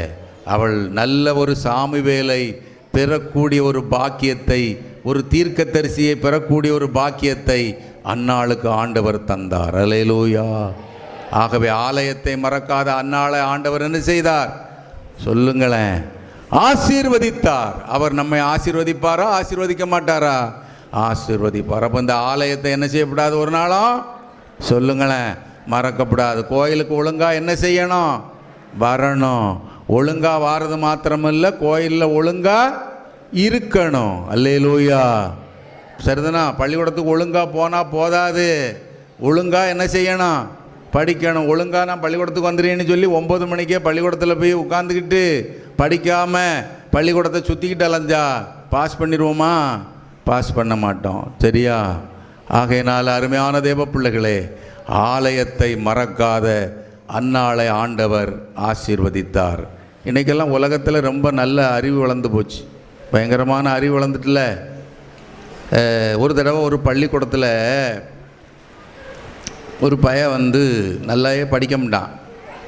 அப்போ அந்த சாரு நாளைக்கு சிஓ வராரு, அதனால் இந்த பையலை லீவு போட சொல்லிடணும் அப்படின்னு சொல்லி, நாளைக்கு நீ ஸ்கூலுக்கு வராதடா, சிஓ வராரு அப்படின்னு சொல்லியிருக்காரு. இந்த பையன் என்ன நினச்சிருக்காம்னா, இந்த வாத்தியாரை நாளைக்கு என்ன செய்யப்படணும், மாட்டி விட்டுப்படணும். அவர் வராதன்னு சொன்னாலும் நம்ம முதல்ல அவரை என்ன செய்யப்படணும், மாட்டி விட்டுப்படணுன்னே அவன் வந்திருக்கான். சரியா? அப்புறம் இந்த சார் இந்த பையன் வந்துட்டானே, என்னடா செய்கிறது, வராதன்னு சொன்னாலும் வந்துட்டானேன்னு சொல்லி அவனை பின் வரிசையில் உட்கார வச்சுருக்காரு. அதனால நீ பேசாமல் இருக்கணும், சிஓ போகிறது வரைக்கும், கடைசி வரைக்கும் நீ பேசாமல் என்ன செய்யணும் இருக்கணும்னு பின் வரிசையில் உட்கார வச்சுருக்காரு. சிஓ வந்த உடனே அவர், சார் நீங்கள் கேள்வி கேளுங்க, பசங்க எல்லாம் நான் எந்த பையன் பதில் சொல்கிறானோ அவனை நான் கேட்குறேன் அப்படின்னு இருக்காரு. இந்த பையன் எலும்பி பார்த்துருக்கான் சிஓ, அப்படி எலும்பி ஏன்னா அவன் தான் சாரை மாட்டி விடணுங்கானே. அவன் எலும்பி ஆர்வமாக எலும்பி பார்த்த உடனே சிஓ அவன்கிட்ட தான் கேள்வி கேட்கணும்னு நினச்சிட்டார். அந்தால உடனே இந்த சார் கேள்வி கேட்டாராம், ஆந்தைக்கு பகலில் கண்ணு தெரியுமா அப்படின்னு கேட்டாராம். உடனே சிஓ, அந்த பையன் ரொம்ப ஆர்வமாக இருக்கான் சார், அவங்ககிட்ட கேட்போம் அப்படின்னு அவனை கேட்டாரான். அவன் என்ன சொல்லியிருப்பான், தெரியாதுன்னு இருக்கான். தெரியுங்கிறதுக்கு எதிர்ப்பதான் என்னன்னு கேட்டிருக்காரு. தெரியாது அப்படின்னு இருக்கான். ஒரு கண்ணை மூடிக்கிட்டு பார்த்தா 25 சென்டிமீட்டர் தெரியும், 2 கண்ணையும் மூடிக்கிட்டு பார்த்தா எத்தனை சென்டிமீட்டர் தெரியும், தெரியாது. இப்படி 4 கேள்வியும் தெரியாதுன்னே சொல்லிட்டாராம். சிஓ சொன்னாரா, வெரி குட் சார், நல்லா அருமையாக படிச்சுட்டான் அப்படின்னாராம். இது உலக அறிவு. இது என்ன அறிவு? உலக அறிவு. ஆனால் ஆன்மீக அறிவில் எல்லாம் நமக்கு என்ன செய்யணும், ஆண்டவரை பற்றி தெரியுமா? தெரியும். என் இயேசுநாதர் நல்லவர், அற்புதம் செய்தவர், அதிசயங்களை செய்தவர் சொல்லணுமே. ஆக எனக்கு அருமையான தெய்வத்துடைய பிள்ளைகளே, அந்நாளை ஆண்டவர் ஆசீர்வதித்தார். மூன்றாவதாக நான் மறக்கக்கூடாத ஒரு காரியம் உண்டுன்னு சொன்னால், தேவன் தந்த இந்த வேதத்தை என்ன செய்யக்கூடாது, மறக்கக்கூடாது. முதலாவது தேவனை மறக்கக்கூடாது. ரெண்டாவது தேவன் வாசம் பண்ணக்கூடிய இந்த ஆலயத்தை மறக்கக்கூடாது. மூணாவது அவர் தந்த இந்த வேதத்தை என்ன செய்யக்கூடாது, மறக்கக்கூடாது. ஓசியாவின் 4ஆம் அதிகாரத்தில் படிக்கிறோம், என் ஜனங்கள் என் தேவனுடைய வேதத்தை மறந்தாய், ஆகையால் நானும் உன் பிள்ளைகளை மறந்து விடுவேன். அப்போ வேதத்தை மறந்துட்டிங்கன்னா உங்கள் பிள்ளைங்களை ஆண்டவரை மறந்துடுவார். இன்றைக்கி எத்தனை அம்மா அப்பா பிள்ளைகளை கூப்பிட்டு வச்சுருந்து பைபிள் படித்து ஜெபம் பண்ணுறீங்க வீட்டில். என் பிள்ளை சொல்லு கேட்க மாட்டாக்கான், என் பையன் சொன்னதே கேட்க மாட்டாக்கான், என் பையன் எப்போ பார்த்தாலும் செல்ஃபோனை தான் வச்சுக்கிட்டே இருக்கான். எத்தனை தாய் தகப்பன்மார் தங்களுடைய பிள்ளைகளுக்கு பைபிள் படித்து ஜெபம் பண்ணலாம் சொல்லி கொடுத்தீங்க அல்லது குடும்பமாக ஜெபம் பண்ணுறீங்க? யோசித்து பாருங்களேன். பைபிளில் போட்டிருக்கு, நீதிமான் நின் கூடாரத்தில் ரட்சிப்பின் கம்பீர சத்தம் உண்டு. குடும்ப ஜெபம் உண்டா? பைபிள் படிக்கிறோமா? சற்று நான் சிந்தித்து பார்க்க கடமைப்பட்டவர்களாக இருக்கிறோம். வேதத்தை மறக்காத ஈசாக்கை ஆண்டவர் ஆசீர்வதித்தார்னு பார்க்கிறோம். நீங்கள் ஆதியாகமம் 24ஆம் அதிகாரம் 63ஆம் வசனத்தை வாசித்து பார்ப்பீர்களானால், ஈசாக்கு சாயங்கால வேளையிலே தியானம் பண்ண வெளியே போயிருந்து ஒவ்வொரு நாளும் வேதத்தை அவன் தியானித்தான் என்று எழுதப்பட்டிருக்கிறது. சங்கீதக்காரனாகிய தாவீது சொல்லுகிறார், கர்த்தருடைய வேதத்தில் பிரியமாயிருந்து இரவும் பகலுடைய வேதத்தில் தியானமாயிருக்கிற மனுஷன் பாக்கியவான், செய்வதெல்லாம் வாய்க்கும். ஈசாக்குடைய வாழ்க்கையிலே ஒவ்வொரு நாளும் அவன் தியானம் பண்ணினான் வேதத்தை. வாசித்தவன் மாத்திரமல்ல, நேசித்தவன் மாத்திரமல்ல, தியானித்தவனாக இருந்தான், தியானம் பண்ணினவனாக இருந்தான். நடந்தது என்ன என்று பார்ப்பீர்களானால், யாருக்கும் விளையாத ஒரு வருஷத்தில், பஞ்சமான ஒரு வருஷத்தில், வறட்சியான ஒரு வருஷத்தில் விதைத்த பொழுது 100 மடங்கு 100% அவனுக்கு ஆசீர்வாதத்தை ஆண்டவராகிய இயேசு கொடுத்தார்னு பார்க்கிறோம். கரங்களை தட்டலாமா? அருமையான தேவ பிள்ளைகளே, ஈசாக்கை ஆசீர்வதித்த ஆண்டவர் இன்றைக்கு உங்களையும் ஆசீர்வதிக்கும்படி கடந்து வந்திருக்கிறார். ஆகவே அருமையான தேவ பிள்ளைகளே, 100 மடங்கு ஆசீர்வாதத்தை ஈசாக்கு பெற்றுக்கொண்டான் என்று வேதத்திலே நாம் படிக்கிறோம். பார்த்தீங்களா? ஈசாக்கை ஆசீர்வதித்த ஆண்டவர் நம்மை ஆசீர்வதிப்பாரா வைக்க மாட்டாரா? சொல்லுங்களேன். ஆசீர்வதிப்பார். எப்போ ஆசீர்வதிப்பார்?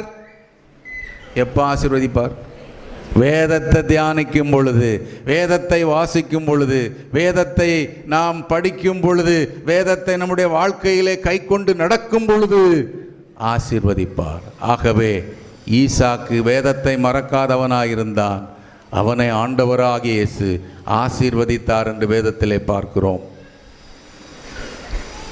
இன்னைக்கு உலக பிரகாரமான அறிவு நல்லா வளர்ந்து போச்சு, அப்படிதானா? நான் ஒரு சின்ன சம்பவத்தை உங்களுக்கு சொல்ல ஆசைப்படுகிறேன். நாகர்கோயிலில் தக்கலை, அதாவது கன்னியாகுமரியில் தக்கலைன்னு ஒரு ஊர், அது பக்கத்தில் வேர்கிளம்பின்னு ஒரு ஊர் இருக்குது. அந்த ஊரில் எங்கள் டீச்சர் ஒருத்தர் இருக்காங்க, எனக்கு படித்து கொடுத்தவங்க.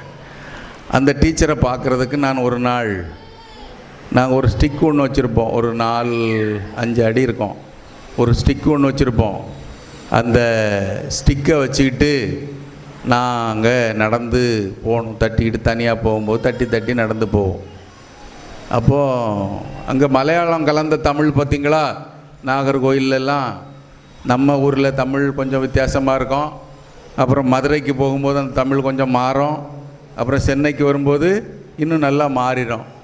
அதனால் அந்த மலையாள தமிழில் அந்த வேர்கிளம்பில் உள்ள 2 பெரியவங்க அவங்களுக்குள்ளே பேசிக்கிட்டாங்க. அவர் சொன்னார், ஒருத்தர் அவர் பக்கத்தில் இருந்தவரை பார்த்து, நாங்கள் ஒரு கை கடிகாரமும் போட்டிருப்போம், எங்களுக்கு ஒரு கை கடிகாரமும் உண்டு, பிரெயிலில் தொட்டு பார்க்க கடிகாரம். அப்போது அவர்கிட்ட சொல்கிறார், பக்கத்தில் இருந்தவரை பார்த்து, ஐயோ கண்ணு காணாதவன் வாட்சி போட்டிருக்கேன், கண்ணு காணாதவன் வாட்சி போட்டிருக்கேன், மணி எப்படி பார்ப்பேன் அப்படின்னாரு. அதுக்கு பக்கத்தில் இருக்கவர் அவருக்கு பதில் சொல்கிறாரு, அவனுக்கு வாய் இருக்கு இல்லையோ, வாயில் பார்ப்பேன் அப்படின்னார். அப்போ நான் நினச்சிக்கிட்டேன், ஓஹோ நாக்கு எடுத்து நக்கி பார்ப்பான்னு நினச்சார் போல் அப்படின்ட்டு. வாயில் பார்க்கணுன்னா அப்படி தானே பார்க்கணும், சரிதானா? அந்த டிவி ப்ரோக்ராம்னு முதலாவது தெரிஞ்சிருந்தா கொண்டு வந்திருப்பேன் அந்த வாட்செல்லாம். ஆக அந்த நாங்கள் தொட்டு பார்த்த மணி என்ன செஞ்சிடலாம், சொல்லிடலாம், சரியா? ஆக அருமையான தெய்வத்தினுடைய பிள்ளைகளை, அப்போது இன்னைக்கு உலகத்தில் உள்ள அறிவு அந்த அளவுக்கு வளர்ச்சி அடைந்திருக்கிறது. ஆனால் தெய்வத்தை குறித்த அறிவு இன்னைக்கு குறைஞ்சிக்கிட்டே போகுது. எனக்கு அருமையான தெய்வ பிள்ளைகளே, வேதம் சொல்லுகிறது, ஒன்றான தெய்வமாகிய உம்மையும் நீர் அனுப்பினவராகிய உம்முடைய குமாரனாகிய இயேசு கிறிஸ்துவையும் அறிகிற அறிவே நித்திய ஜீவன். ஜீவன் என்றால் வாழ்வு. நம்ம வாழ்வு பெற வேண்டும் என்று சொன்னால், வாழ்ந்திருக்க வேண்டும் என்று சொன்னால், அருமையான தெய்வ பிள்ளைகளே, இந்த இயேசுவை குறித்த அறிவில் வளரணும், சரிதானா? நான் அதாவது மலேசியாவுக்கு போனேன். நான் இந்த யாக்கோபுரத்தில் வந்து சினிமா பாட்டு, இந்து பாட்டெல்லாம் பாடிக்கிட்டு கிடந்தேன். அதனால் மலேசியாவுக்கு போன பொழுது என்ன ஒரு பாட்டு பாட சொன்னாங்க. கண் தெரியாதவங்கன்னா பாட்டு நல்லா பாடுவாங்க அப்படின்னு நிறையா பேர் வச்சு நினைப்பாங்க இல்லையா? அந்த அடிப்படையில் அது முஸ்லீம் நாடு. அதனால் அங்கே போன உடனே நான் அவர்களுக்கு ஒரு பாட்டு பாடினேன். இயேசுவை நாம் தொழுதால் சுகம் எல்லாமே ஓடி வரும். இயேசுநாதரை நாம் நினைத்தால் நல்ல வாழ்க்கையும் தேடி வரும் அப்படின்னு ஒரு பாட்டு பாடினேன். ஆகவே என்னுடைய வாழ்க்கையிலே நான் அந்த பாடல்களெல்லாம் பாடிக்கொண்டிருந்த நாட்களிலே நான் படிப்பை அறியாதவனாக இருந்தேன், பட்டங்களை பெறாதவனாக இருந்தேன். ஆனால் இயேசுவை அறிந்து கொண்ட பொழுதோ ஆண்டவர் எனக்கு படிப்பை, பட்டத்தை தந்து ஆசீர்வதித்தார். ஆகவே இயேசுவை நான் தொழுது கொண்ட நாளிலிருந்து என்னை ஆசீர்வதித்து கொண்டே இருக்கிறார் ஆண்டவர். நல்ல மனைவியை தந்தார், பிள்ளைகளை தந்தார், ஆசிரியர் பணியை தந்தார். 2 தடவை எனக்கு ஹார்ட் அட்டாக் வந்திருக்கு, எனக்கு ஜீவனை தந்தார். ஒரு தடவை கிட்னி ஃபங்க்ஷன் ஆகாமல் போயிட்டு அப்பவும் எனக்கு ஆண்டவர் சுகம் தந்தார். என்னை 5 தடவை இந்த யாக்கோபுரத்தில் நாய் கடிச்சிருக்கு. எத்தனை தடவை? 5 தடவை. எங்கள் ஊரில் வந்து கேட்டு பாருங்களேன். அப்போ முதல் தடவை அந்த நாய் கடிச்சு பார்த்தீங்களா, அந்த சமயத்தில் எல்லாரும் வந்து நான் அந்த சினிமா பாட்டெல்லாம் பாடிக்கிட்டு இருந்தேன் பார்த்தீங்களா, அதனால் எல்லாரும் என்ன ஒரு பொழுதுபோக்காக வச்சுருந்தாங்க. நான் பாட்டு பாடுவேன், அவங்க இந்த பானை நம்ம சாப்பிடக்கூடிய தட்டெல்லாம் வச்சு என்ன செய்வாங்க, தாளம் அடிப்பாங்க, டண்டாங் டண்டாங்கன்னு தாளம் அடிப்பாங்க. அதனால் முதல் தடவை நாய் கடித்த சமயத்தில் எல்லாரும் வந்து ரொம்ப அன்பாக என்கிட்ட கேட்பாங்க, ஐயோ நமக்கு பாட்டு பாடிக்கிட்டு இருந்த இந்த என்ன பாலையான்னு கூப்பிடுவாங்க பாசமாக, அதனால் இந்த பாலையாவை நாய் கடிச்சிருச்சே அப்படின்னு சொல்லி பாசமாக வந்து கேட்பாங்க என்கிட்ட. நம்ம திருநெல்வேலி தமிழில் வந்து கேட்பாங்க, நாய் எங்கே கடிச்சு காட்டு பார்ப்போம் அப்படிம்பாங்க. நான் அந்த நாய் கடித்த இடத்த காட்டுவோம் பார்த்துக்கிடுங்க.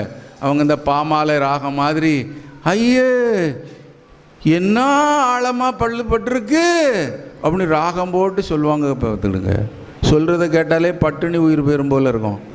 ஒவ்வொருத்தரும் பார்த்துட்டு சொல்லுவாங்க, 20 நாளில் செத்து போவான், 40 நாளில் நாய் குலைச்சது போல் செத்துருவான்பாங்க, 90 நாளில் தொண்டைக்கு விஷம் வந்து மண்டைக்கு விஷம் ஏறிடும்பாங்க. ஏன்னா எத்தனையோ பேர் இப்படி தீர்க்க தரிசனம் சொல்லிக்கிட்டே இருந்தாங்க. 4 மாதத்துக்கு பிறகு எனக்கு சுகமாயிற்று. அப்போது நம்ம சொன்ன தீர்க்க தரிசனம் நிறைவேறிட்டான்னு சொல்லி வந்து என்கிட்ட கேட்டாங்க, இப்போ எப்படி இருக்குன்னாங்க. எனக்கு சுகமாயிட்டு பார்த்துக்கிடுங்க, அதெல்லாம் சுகமாயிட்டுன்னு சொல்லலை. ஏன்னா எல்லோரும் தான் 40 நாளில் சாவான் 50 நாளில் சாவான்னு சொல்லிகிட்டு இருக்காங்களே. சுகமாயிட்டுன்னு சொன்னோம்னா மூக்கில் ஒரே குத்தி கொன்று போட்டுவிட்டு அப்புறம் நாய்கடியில் செத்து போனான்னு சொல்லிவிடக்கூடாத அப்படின்னு நினச்சி நான் சுகமாயிட்டுன்னு சொல்லலை. அவங்க இப்போ எப்படி இருக்குன்னாங்க. 100 நாள் கழித்து வந்து நான் அப்படியே தான் இருக்கண்டேன். 4 மாதம்தான் உனக்கு கெடு 4 மாதத்தில் நீ 120 நாளில் கட்டாயம் என்ன செய்து போவா, செத்து போவா, பொழைப்பான்னு ஒருத்தனும் சொல்ல மாட்டாங்க. அப்போ தான் நான் நினச்சிக்கிட்டேன் என் மனசில், எனக்கு சுகமாயிட்டில் நான் இனி பொழைச்சிக்கிடுவோம்ல, நீங்கள்லாம் தான் செத்து போவே அப்படின்னு. எங்கள் ஊரில் வந்து கணக்கெடுத்து பார்த்தீங்கன்னா இது 76 நடந்தது. எத்தனை பேர் கோயிலுக்குள்ளே செத்து போவான்னு சொன்னதில் சிலர்லாம் என்ன செய்து போனாங்க, செத்து போயிட்டாங்க. எனக்கு ஆண்டவர் ஜீவனை கொடுத்தார். அல்லேலூயா, அல்லேலூயா, அல்லேலூயா. நிறைவாக ஒரே ஒரு காரியத்தை சொல்லி நான் முடித்து விட விரும்புகிறேன். 4ஆவதாக நம்ம மறக்கக்கூடாத காரியம் ஒன்று உண்டு சொன்னால், எடுத்தவர்கள் படிக்கலாமா? எபிரேயர் நிருபம் 13ஆம் அதிகாரம் 16வது வசனத்தை படிக்கலாமா? அன்றியும் நன்மை செய்யவும் தான தர்மம் பண்ணவும் மறவாதிருங்கள், இப்படிப்பட்ட பலிகளின் மேல் தேவன் பிரியமாயிருக்கிறார். கர்த்தருக்கு பலி செலுத்த என்ன செய்யக்கூடாது சொல்லுங்களேன், மறக்கக்கூடாது. நீங்கள் சொன்னீங்கன்னா ஆண்டவர் நாமம் உங்கள் மூலமாக மகிமைப்படும். ஏன்னா அங்கே மகிமை டிவி உங்களை பிடிச்சிக்கிட்டு இருக்காங்க. அதனால் அப்போ கூட சொல்ல மாட்டேன்றீங்களே நீங்கள், சரிதானா? அப்போது கர்த்தருக்கு செலுத்துகிற பலிகளின் மேல் ஆண்டவர் பிரியமாயிருக்கிறார். அப்போ ஆண்டவருக்கு பலி செலுத்த என்ன செய்யக்கூடாது, மறக்கக்கூடாது. காணிக்கை கொடுக்க அல்லது ஆண்டவருக்குரிய வேலைகளை செய்ய நம்மளால் முடிஞ்ச எல்லா காரியத்தையும் ஆண்டவருக்கு என்ன செய்யணும், நம்ம செய்யணும். அல்லேலூயா, அல்லேலூயா, அல்லேலூயா. நான் சின்ன வயசில் அப்போல்லாம் கடலெல்லாம் முளைக்க போடுவாங்க, நிலக்கடலை. கடலை உடச்சி காசு சம்பாதிப்பேன், கல் உடச்சி காசு சம்பாதிச்சு கடவுளுடைய ஊழியத்துக்கெல்லாம் நான் செலவு பண்ணியிருக்கேன். கட்டில் சேர் பண்ணுவேன் ஒயரில், அப்படியெல்லாம் காசு சம்பாதிச்சு ஆண்டவருக்கு ஊழியம் செய்திருக்கேன். இப்போ நான் காசு சேர்த்து வச்சுருந்து பிறகு எனக்கு யாரெல்லாம் பாவம் நீ காசு கொடுப்பாங்க, செலவுக்கு நீ காசு கொடுக்கறதெல்லாம் சேர்த்து வச்சுருப்பேன். அப்படியெல்லாம் ஊழியம் செய்தேன். ஆனால் அப்படியெல்லாம் சேர்த்து வச்சுருந்து கன்வென்ஷன் கூட்டம் நடத்துறது, அப்படி நிறைய காரியங்களெல்லாம் கடவுளுக்காக நான் செய்துண்டு.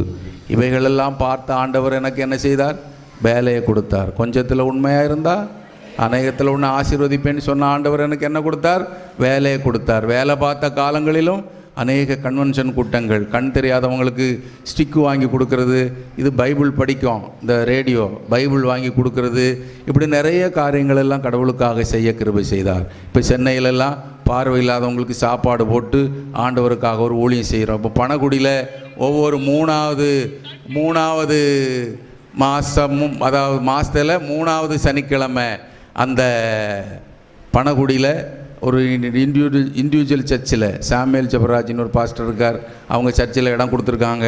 அவங்களுக்கு சாப்பாடு போட்டு 3வது சனிக்கிழமை அங்கே அந்த ஊழியம் நடக்கும். நீங்களும் வேணால் வந்து பார்க்கலாம் அங்கே என்ன நடக்குது அப்படின்னு. நீங்கள் என்ன செய்யலாம், வந்து பார்க்கலாம். ஆனால் அப்படிப்பட்ட ஊழியங்கள் எல்லாம் செய்து கொண்டிருக்கிறோம். வேதம் என்ன சொல்லுகிறது என்றால், நன்மை செய்யும்படி உனக்கு நன்மை செய்யவும் தான தர்மம் செய்யவும் மறக்கக்கூடாது.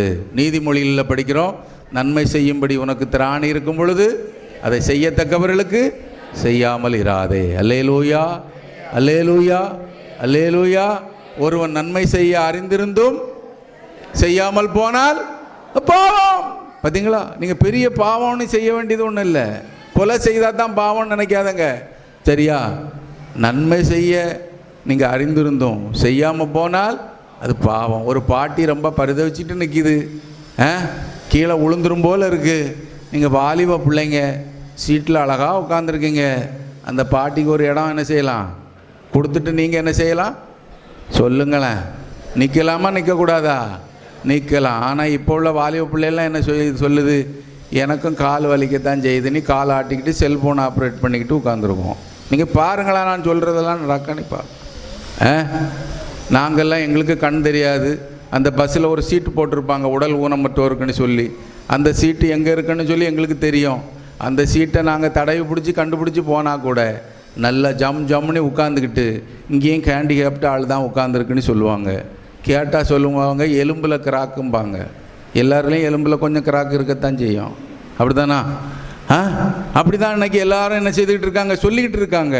காரணம், தெய்வத்தை குறித்த அறிவு இல்லை, தெய்வத்தை மறந்து போனாங்க. ஆக எனக்கு அருமையானவர்களே, நன்மை செய்யும் பொழுது கடவுள் நம்மை ஆசீர்வதிப்பார். யோபுவின் புஸ்தகத்தை படித்து பார்த்தீங்கன்னா, யோபு சொல்கிறார் 29ஆம் அதிகாரத்தில், நான் குருடனுக்கு கண்ணும், 29ஆம் அதிகாரம் 15ஆம் வசனத்தை படிச்சிங்கன்னா, நான் குருடனுக்கு கண்ணும் சப்பானிக்கு காலுமா இருக்கிறேன். அல்லேலூயா. எளியவர்கள் வாஞ்சித்ததை நான் கொடுக்காமல் இருந்தது உண்டோன்னு சொல்லுகிறார். தாய் தகப்பன் இல்லாத பிள்ளைகளின் ஆகாரத்தில் சாப்பிடாமல் இருந்தது உண்டோன்னு சொல்லுகிறார். எனக்கு அருமையான தெய்வ பிள்ளைகளே, அந்த யோபுவை தான் ஆண்டவர் ரெட்டிப்பா என்ன செய்தார், ஆசீர்வதித்தார். இன்னைக்கு நம்ம எதுவும் செய்யாமல், ஆண்டவருக்கு பலிகளை செலுத்தாமல், ஆண்டவருக்கு பிரியமான காரியங்களை செய்யாமல், ஆண்டவரை யோபுவை போல என்னை இரட்டத்துணையா ஆசீர்வதியும் ஆண்டவரே அப்படின்னு சொன்ன ஆண்டவர் ஆசீர்வதிப்பாரா? வைக்க மாட்டார். அதனால் இரட்டத்தனையான ஆசீர்வாதம் வேணும்னா யோபு செய்த அந்த காரியங்களை நம்ம என்ன செய்யணும். வேதத்தில் படிக்கிறோம். அப்போஸ்தலர் புஸ்தகம் 10ஆம் அதிகாரத்தில் வேதம் சொல்லுகிறது, கொர்நேலியுவை பற்றி சொல்லப்பட்டிருக்கிறது. அவன் ஜனங்களுக்குள்ளே நல்ல சாட்சி உள்ளவன், தேவனுக்கு பயந்தவன், தேவ பக்தி உள்ளவன் மாத்திரமல்ல, மிகுந்த தானம் தர்மங்களை செய்தவன்.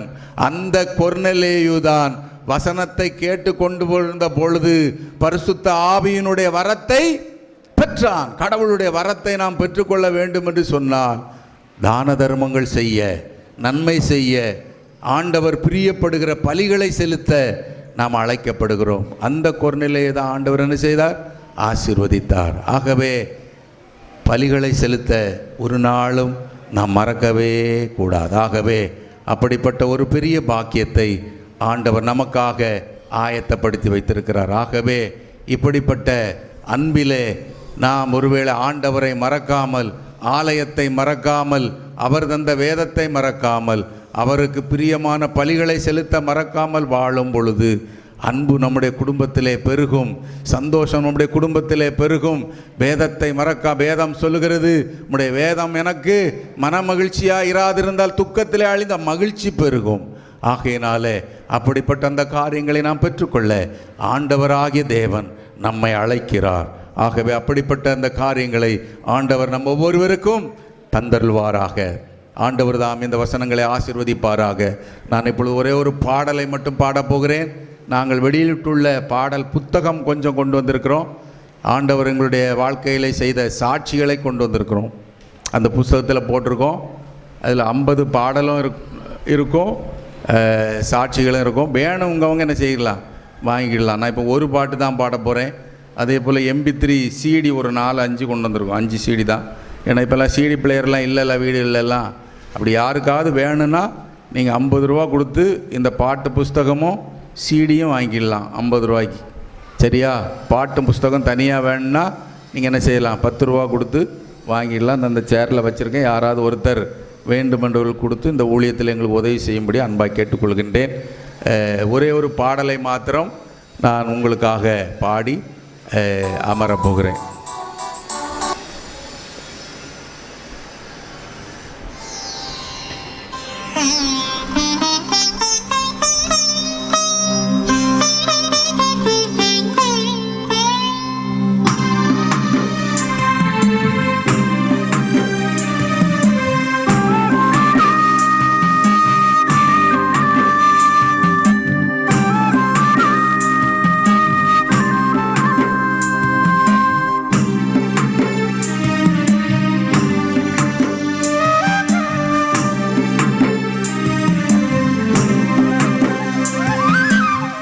மரத்துக்கு அத்தனை பாடேண்டா,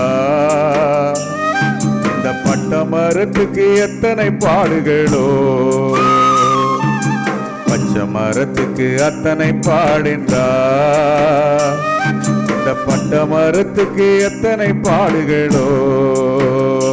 இயேசுவே இயேசுவே, நான் பட்ட மரம் சுட்ட மரம் நம்பினவர் கைவிட்ட மரம். நான் பட்ட மரம் சுட்ட மரம் நம்பினவர் கைவிட்ட மரம். அந்த பச்சை மரத்துக்கு அத்தனை பாடேண்டா, இந்த பட்ட மரத்துக்கு எத்தனை பாடுகளோ. ஆண்டவரே, உண்மை நாங்க மறக்க மாட்டோம். ஆண்டவரே, இந்த ஆலயத்திலே நாங்கள் உங்களுடைய பிரசன்னத்தை உணர்ந்து கொண்டோம். நீர் எங்களோடு பேசினீர் ஆண்டவரே. அருமையான ஊழியக்காரை ஆசீர்வதித்த ஆண்டவர், எங்களையும் நீர் ஆசீர்வதிக்கும்படி இந்த ஆலயத்தில் நாங்கள் வந்திருக்கிறோம் ஐயா. ஆகவே இந்த ஆலயத்தை நாங்கள் மறக்க மாட்டோம் ஆண்டவரே. இந்த ஆலயத்தில் நீர் எங்களோடு பேசினீர், அதை நாங்கள் உணர்ந்து கொண்டிருக்கிறோம் ஆண்டவரே. பச்சை மரத்தில் தவழ்ந்து செல்ல கிளைகளும் இல்லை, கிளை இருந்தும் நிழல்கள் தர இலைகளும் இல்லை. பச்சை மரத்தில் தவழ்ந்து செல்ல கிளைகளும் இல்லை, கிளை இருந்தும் நிழல்கள் தர இலைகளும் இல்லை. பூவும் இல்லை, காயும் இல்லை, கனியும் இல்லை, இந்த உலகத்தினில் அன்பு கொள்வார் எவரும் இல்லை. இயேசுவே இயேசுவே, நான் பட்ட மரம் சுட்ட மரம் நம்பினவர் கைவிட்ட மரம். நான் பட்ட மரம் சுட்ட மரம் நம்பினவர் கைவிட்ட மரம். இந்த பச்சை மரத்துக்கு அத்தனை பாடேண்டா,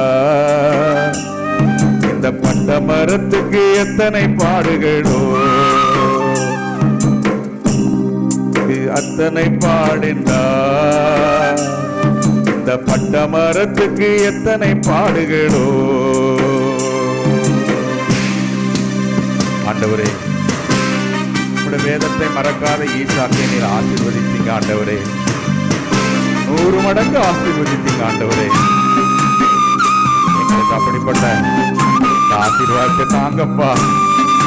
நாங்க உங்க வேதத்தை மறக்க மாட்டோம் ஆண்டவரே.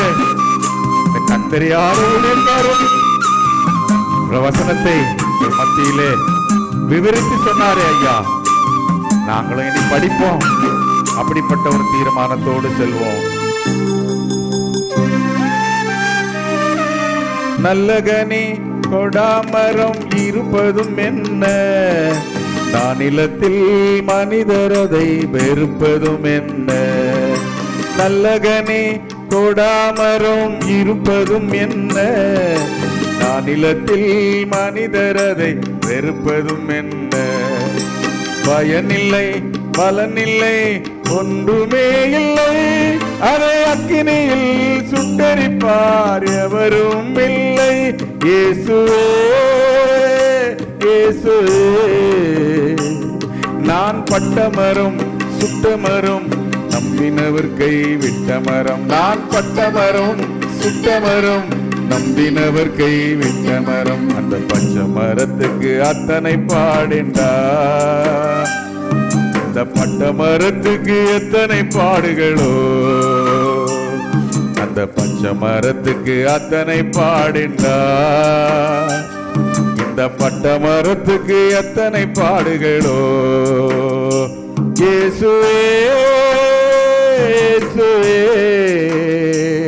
நான் பட்டமரம் சுட்டமரம் நம்பினவர் கைவிட்டமரம். பட்டமரம் சுட்டமரம் நம்பினவர் கைவிட்டமரம். அந்த பச்சை மரத்துக்கு அத்தனை பாடென்றார், இந்த பட்டமரத்துக்கு எத்தனை பாடுகளோ. அல்லேலூயா. தொடர்ந்து ஊழியங்களுக்காக ஜெபித்துக் கொள்ளுங்கள். வாய்ப்புக்கு நன்றி. கர்த்தருக்கு சொத்து. உங்களுடைய CD பாட்டு புத்தகம் வேண்டும் என்று பெற்றுக்கொள்ளலாம்.